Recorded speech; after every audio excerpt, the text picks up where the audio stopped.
અયોધ્યામાં પ્રાણ પ્રતિષ્ઠા મહોત્સવની પૂજન વિધિનો આરંભ થયો છે। મંદિરનું સરયુના જળથી શુદ્ધિકરણ થયું। વડોદરાથી આવેલી અગરબત્તી પ્રગટાવવામાં આવી। મથુરાથી 1000 કિલો લાડુનો ભોગ ધરાવાયો છે। તો આખી અયોધ્યા નગરી રામમય બની ચૂકી છે। કણકણમાં અને રોમ રોમમાં રામની ભક્તિનો અનુભવ થઈ રહ્યો છે। ભક્તોને શ્રદ્ધાળુઓને જે પૂજન વિધિ છે તેનો આજથી પ્રારંભ થયો છે।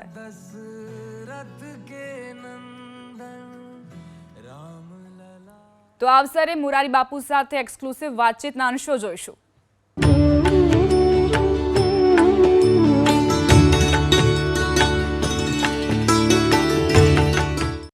अयोध्या में जिस समय भगवान श्री राम के मंदिर की प्राण प्रतिष्ठा का समारोह नजदीक आ रहा है, उस समय हमारे साथ में आध्यात्मिक जगत की विभूति मुरारी बापू खुद मौजूद हैं। और मुरारी बापू के बारे में ये कहना बहुत जरूरी कि जब हम राम का नाम लेते हैं तो हमें राम कथा का स्मरण आता है, और राम कथा का स्मरण आता है तो अपने जीवन के 64 वर्ष उस राम कथा की विराट साधना में देने वाले मुरारी बापू ध्यान में आते हैं।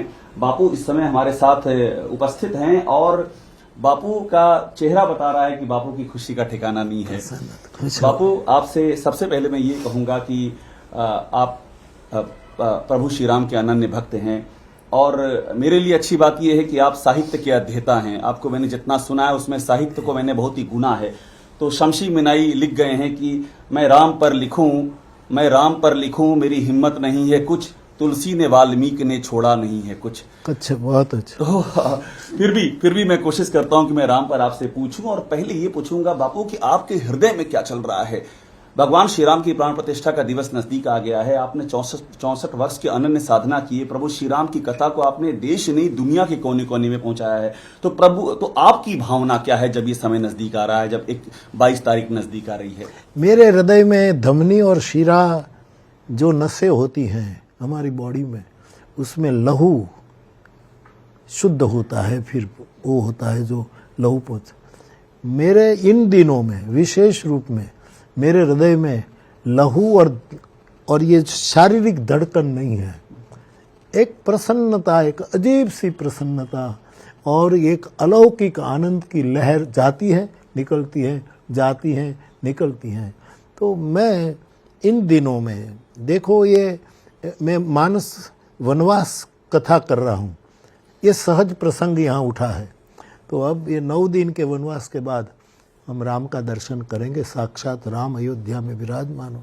तो मुझे एक राम कथा के गायक के रूप में, एक साधु की संतान के रूप में मुझे अत्यंत आनंद है, बहुत पसंद। बापू, आपने कहा कि अलौकिक खुशी का आभास हो रहा है आपको, और आपका ये कहना बहुत ही महत्वपूर्ण है क्योंकि आपने राम कथा के माध्यम से प्रभु श्री राम की निरंतर सेवा की है। 64 वर्ष आपने बिताए हैं। मुझे एक बात बताइए कि ये जो 22 तारीख है और जिस तरह के ग्रह नक्षत्र, हालांकि आप तो हमेशा कर्म में विश्वास रखने वाले आप संत हैं, लेकिन ये जो समय है 22 जनवरी का आपको आभास रहता है, इस समय के बारे में बताएं। ये समय कितना शुभ है और ये कितना उम्मीदों से भरा समय है? मुझे लगता है जो मीडिया के थ्रू, अखबारों से जो मैंने जाना पड़ा, इसमें तो ये बहुत शास्त्रियों को, इनके विद्वानों को, इनके मर्मज्ञों को पूछ करके तारीख और मुहूर्त निकाला गया है, ऐसी मेरी जानकारी है। क्योंकि ये जरूरी भी है कि जब हम नए प्रासाद में परमात्मा के स्वरूप की प्रतिष्ठा करते हैं तो ये भी जरूरी है। तो मुझे लगता है काशी के विद्वान, अयोध्या के विद्वान और साउथ के विद्वान, इन सब ने मिलकर के जो मुहूर्त निकाला, मूल तो मुहूर्त में क्या, राम का प्रागट 5 वस्तु इकट्ठी हो जाए तो हो जाता है। वो है जोग, लगन, ग्रह, वार और तिथि। ये 5 अनुकूल हो तब राम का जन्म अयोध्या में हुआ है। तो मुझे लगता है कि विद्वानों ने, इसके अधिकारियों ने, अभ्यासुओं ने, अध्येताओं ने ये मुहूर्त निकाला होगा। तो बापू, आप चूंकि इतने मर्मज्ञ, इसलिए पूछ रहा हूँ, जो मुहूर्त है, जो शास्त्रीय परंपराएं हैं, जो चल रहा है, उस सब से आपको लगता है वो सब शास्त्र सम्मत हैं, आप संतुष्ट हैं उससे? आप किस तरह से देख रहे हैं उसको, जो मुहूर्त है, जो शास्त्रीय परंपराएं, जिस तरह से प्राण प्रतिष्ठा का कार्यक्रम चल रहा है, उससे, उसको लेकर के आपका क्या कहना है? नहीं, मुझे कोई आपत्ति नहीं है, क्योंकि ये जो मैं जो पढ़ रहा हूँ, इससे मुझे जानकारी मेरे पास इतनी है कि सब शास्त्रों को राय लेकर ही किया गया है। लेकिन परमात्मा का प्राकट्य केवल शास्त्रों की राय से भी नहीं होता है। प्रेम ते प्रभु प्रगटे, भगवान प्रेम से प्रकट होते हैं। हरि व्यापक सर्वत्र समाना और प्रेम ते प्रकट हो ही में जाना, ये तुलसी के वचन है। तो शास्त्र का भी आधार है और जन जन का प्यार उमड़ रहा है, तो परमात्मा प्रेम से वहां प्रतिष्ठित तो होंगे। बापू जो भी हो रहा है सब शास्त्र सम्मत हो रहा है वहां पर? मेरी जानकारी के अनुसार जो मैंने अखबारों में पढ़ा, जो विद्वानों के अभिप्राय आए हैं, सब शास्त्र सम्मत है इसमें तो मुझे लगता है, क्योंकि ये जो ज्योतिष और ये ग्रह नक्षत्र, ये मेरा विषय नहीं, आपका विषय नहीं। विषय नहीं। बिल्कुल। बापू एक बात और बताइए, देखिए मैं आपसे भावनात्मक बातें कर रहा हूं और इस बीच में मेरी पत्रकारी समझ मुझे एक खबर की ओर ले जा रही है कि मुझे ये भी जानकारी मिली है कि राम कथा आप करने वाले हैं अयोध्या में, और वो होगी प्राण प्रतिष्ठा के बाद। तो मैं इसमें क्या ऐड करूं, आप ही बताइए इसके बारे में। नहीं, वो राम जन्मभूमि न्यास के जो प्रमुख है चंपत राय जी, उसने मुझे निमंत्रित किया है। मेरा मनोरथ पहले था, मैं व्यासपीठ से बोला हूं कि राम मंदिर हो जाए, भगवान की प्रतिष्ठा हो जाए, फिर मुझे राम कथा अयोध्या में गानी है, ये मेरा मनोरथ था। लेकिन ये कुदरत ने ऐसा संयोग बनाया, आदरणीय चंपत राय जी ने स्वयं पत्र भेजा कि बापू 1 महीने के बाद 24 फरवरी से आप राम कथा हमारी संस्था की ओर से करें। तो मैंने निमंत्रण कबूल किया। वो मुझे मिलने आए, कहाँ आए थे? बरसाना स्वयं मिलने आए थे। तब मुझे 22 का भी निमंत्रण दिया और उसके था, तो इसके इस सब तो मैं 22 फरवरी से 3 मार्च तक ये प्रभु की जो प्राण प्रतिष्ठा हो रही है उसके उपलक्ष्य में, अब तो ये उत्सव चलता रहेगा, तो ये तो प्रभु ने मेरे मनोरथ को पूरा किया। तो आप प्राण प्रतिष्ठा के उपलक्ष्य में अयोध्या में राम कथा करूंगा 24 फरवरी से। 24 फरवरी से ये तय हो चुका है। बिल्कुल। और आपका प्राण प्रतिष्ठा समारोह में जाना भी तय है? ये भी तय है, यहाँ से सीधे जाएंगे, सीधा वहीं जाएंगे, 21 को शाम को पहुंच जाएंगे। अच्छा बापू, एक बात मुझे और बता दीजिए कि आपने बड़ा अंशदान किया है, हालांकि आपने कभी कहा नहीं और मेरे लिए पूछने का कोई प्रयोजन भी नहीं, लेकिन मैं इसलिए पूछ रहा हूं क्योंकि एक प्रेरणा मिलती है कि लोग इस महत् कार्य के लिए दान करें, जैसा कि ऐसा कहा जाता है। 18 करोड़ 60 लाख जो कि मैंने अभी तक पढ़ा है, ये आपने दान किया और आप शायद सबसे बड़े डोनर, अगर हम ये सारी बातें मैं समाचार की भाषा में कर रहा हूं, आप ही हैं। ये मुरारी बापू की ओर से नहीं है, व्यासपीठ की ओर से। और मेरी व्यासपीठ से जुड़े हुए मेरे जो फ्लावर्स है, मैंने अपील की थी राम कथा से कि भाई भगवान का मंदिर हो रहा है, तो पहले हमने हमारी क्षमता के अनुसार पहला हमने दान किया, 1 लाख या 1.25 लाख, मुझे खबर नहीं। फिर मैंने सविनय अपील की थी और देश विदेश से जो मेरे फ्लावर्स विदेशों से भी आए, वो वहीं से शायद 8 करोड़ की राशि विदेश से आए, अभी जमा नहीं हुई है। इन लोगों के पास वो सर्टिफिकेट नहीं था। अच्छा। अब आ गया है। अब ये जब कथा होगी, FCRA का जो होता है फॉरेन से कुछ उसके बाकी 11 करोड़ तो हमने तुरंत 15 दिन में जमा करवा दिए।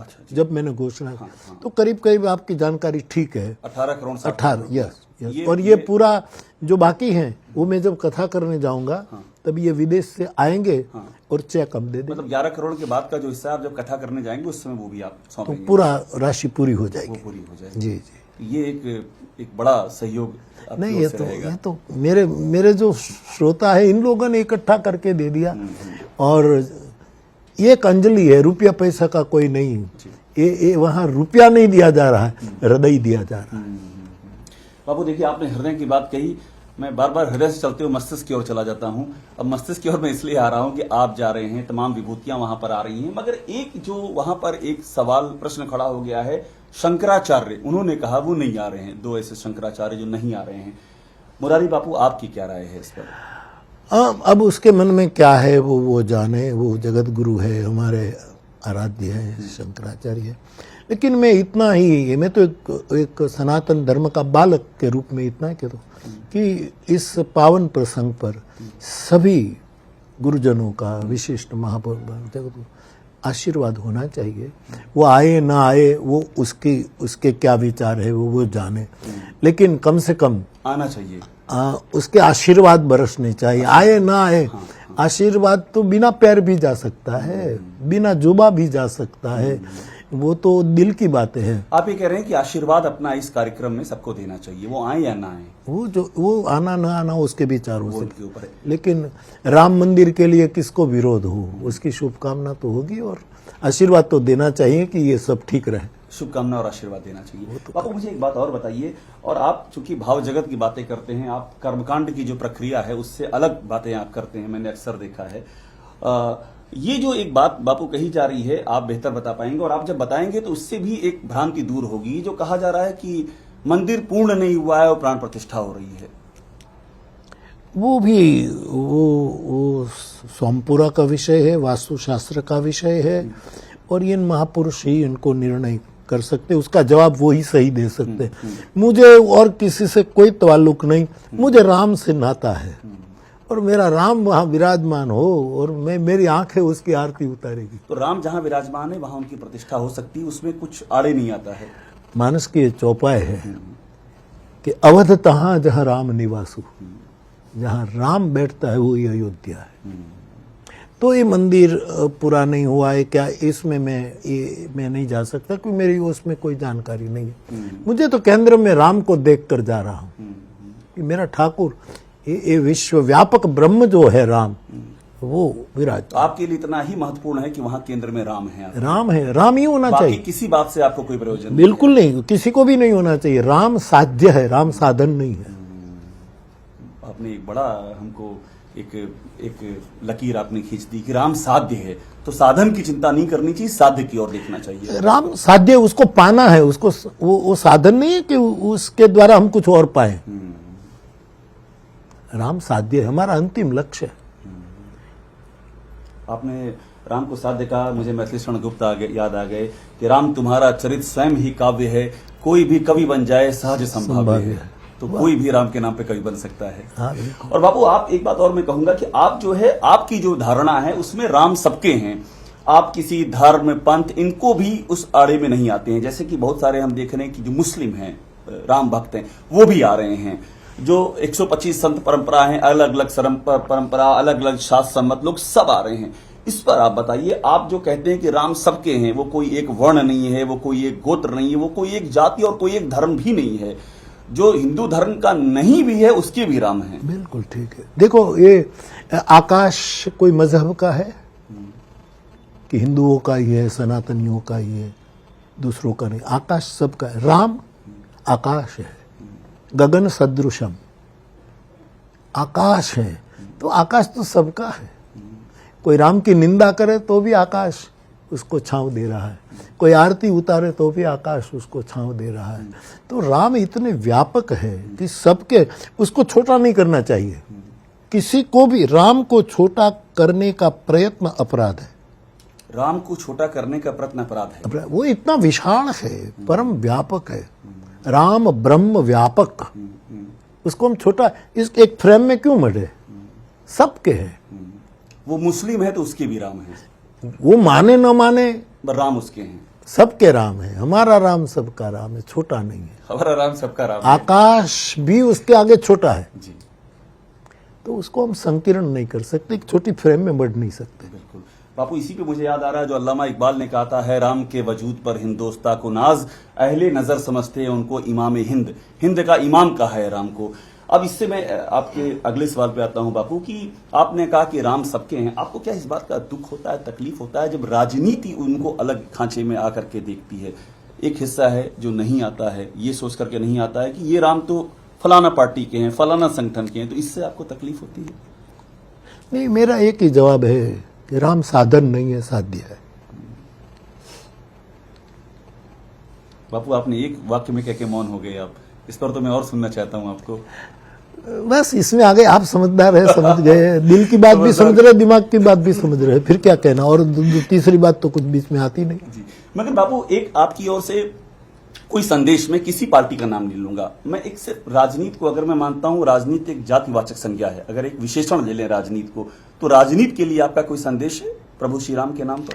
राजनीति में राष्ट्र प्रीति प्रधान होनी चाहिए, राष्ट्र प्रीति की छाया में राजनीति होनी चाहिए। सबसे पहले राष्ट्र प्रेम होना चाहिए। और बहुत बार मुझे पूछा गया, वही मैं दोहरा रहा हूँ। कई लोग मुझे पता है कि धर्म में राजनीति होनी चाहिए कि ना राजनीति में धर्म होना चाहिए। मेरा बहुत पुराना जवाब है कि धर्म में राजनीति नहीं होनी चाहिए, लेकिन राजनीति में धर्म होना चाहिए। राम के संदर्भ में राजनीति को क्या कैसे देखना चाहिए बापू? मतलब राजनीति और राम, आपने धर्म कह दिया, मैं अगर धर्म को एक आकार दूं और मैं राम कहूं, राम तो धर्म के विग्रह है, विग्रह है, साक्षात विग्रह। तो धर्म के राम के संदर्भ में राजनीति के लिए क्या संदेश है? तो राम मेरी दृष्टि में सत्य स्वरूप है, राम प्रेम स्वरूप है, राम करुणा स्वरूप है। राजनीति में होना चाहिए, राजनीति में सत्य होना चाहिए, राजनीति में प्रेम होना चाहिए, राजनीति में करुणा होना तो चाहिए। राजनीति को राम से प्रेरणा लेनी चाहिए, बिल्कुल, राम सत्य के प्रेम और व्यक्तित्व से। करुणा की राजनीति को प्रेरणा लेनी चाहिए, ये मानेंगे आप? लेना है। बापू एक बात मुझे और बता दीजिए कि आप गुजरात से आते हैं, प्रधानमंत्री नरेंद्र मोदी, उनका और आपका जो हमने एक जो आध्यात्मिक रिश्ता कहें उसको, एक जो भावनात्मक रिश्ता कहें, वो लगातार हमने देखा है, वो भी आ रहे हैं और उनका भी एक लगातार कहा जा रहा है, एक बड़ी उनकी आस्था है प्रभु श्री राम के लिए। ये जो पूरा मंदिर बन रहा है उसमें उनका भी पूरा मार्गदर्शन है। नृपेंद्र मिश्रा जो उनके ही उनकी कोर टीम का हिस्सा थे, वही कंस्ट्रक्शन कमेटी के इसके चेयरमैन हैं। तो पीएम मोदी और ये मंदिर बन रहा है, इसको आप किस तरह से देखते हैं? उनका जो अपना इसके प्रति लगाव है, क्योंकि आप जानते हैं व्यक्तिगत तौर पर, इसलिए पूछ रहा हूं। नहीं, सभी ने काम किए हैं, पूरा इतिहास आप जानते हैं कि राम मंदिर का जो चला, इसमें कितने कितने लोग उसमें जुड़े और चलते चलते चलते तो हमारे यशस्वी प्रधानमंत्री उसके काल में उसने भी प्रयत्न किए और आज जो बन रहा है और वो भी इतनी श्रद्धा लेकर आ रहे हैं, तो स्वागत है, स्वागत है, इसका तो योगदान है ही।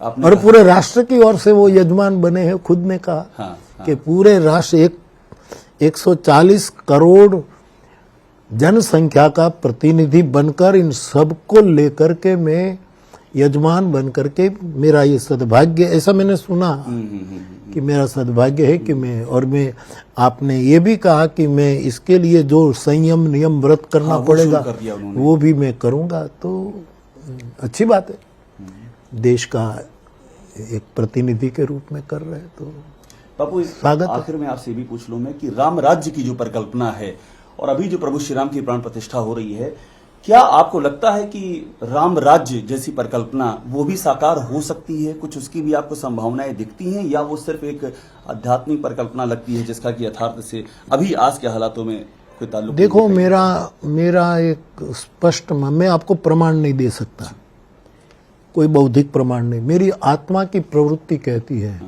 कि भारत के द्वारा, भारत के निमित्त विश्व में बहुत अच्छा समय आएगा।